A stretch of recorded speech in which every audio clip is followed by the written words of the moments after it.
Baha at landslide ang naitala sa ilang lugar sa Bicol Region dahil sa masamang panahon.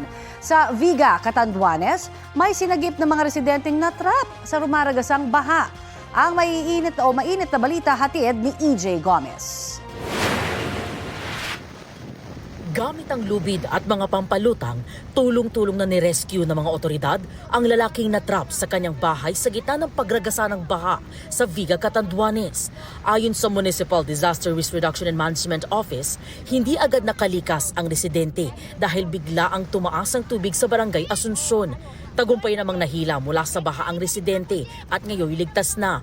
Tagumpay ding na-rescue ang ilan pang stranded na mga residente sa iba pang barangay. Patuloy ang monitoring ng mga otoridad. Dahil naman sa pag-apaw ng tubig, bumigay ang dike sa barangay Sabangan sa Caramoran, Catanduanes. Nalubog din sa baha ang maraming bahay, dahilan para lumikas ang maraming pamilya.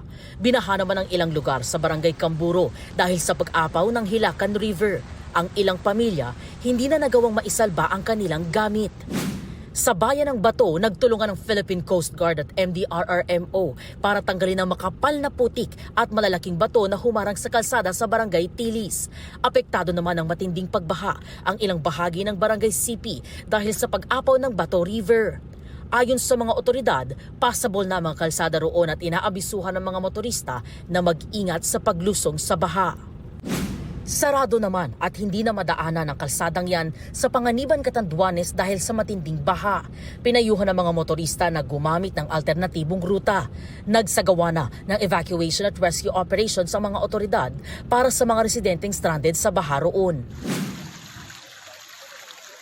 Mudflow naman ang namerwisyo sa ilang kalsada sa bayan ng Baras. Sa Muning National Road, stranded sa putika ng isang ambulansya at kinailangang hilahin gamit ang rescue vehicle. Naialis na sa lugar ang ambulansya, ligtas din ang mga sakay nito. Kabi-kabilang landslide naman ang nangyari sa ilang kalsada sa bayan ng Bagamanok dulot ng pag-ulan.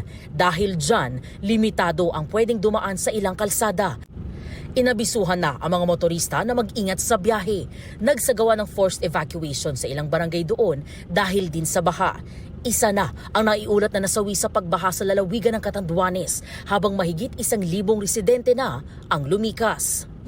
Inanod ang bahay na yan dahil sa pagtaas ng tubig sa isang ilog sa Labo, Camarines Norte.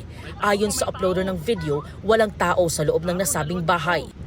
Sa Basod naman, tulong-tulong na nirescue ng mga residente ang isang binatilyo na natrap sa isang bahay matapos ang landslide. Nailigtas siya matapos ang halos 1 oras. Abot dibdib na baha rin ang naranasan sa ilang lugar doon dahil sa pagtaas ng tubig mula sa Basod River. Pinalikas na ang mga residente sa apektadong lugar. Tuloy-tuloy din ang rescue operations sa mga stranded. Hindi na rin madaanan ang Maharlika Highway doon dahil sa taas ng tubig. Ayon sa Pag-asa, shear line ang nagdudulot ng pag-ulan sa maraming bahagi ng Camarines Norte at Catanduanes. EJ Gomez, nagbabalita para sa GMA Integrated News.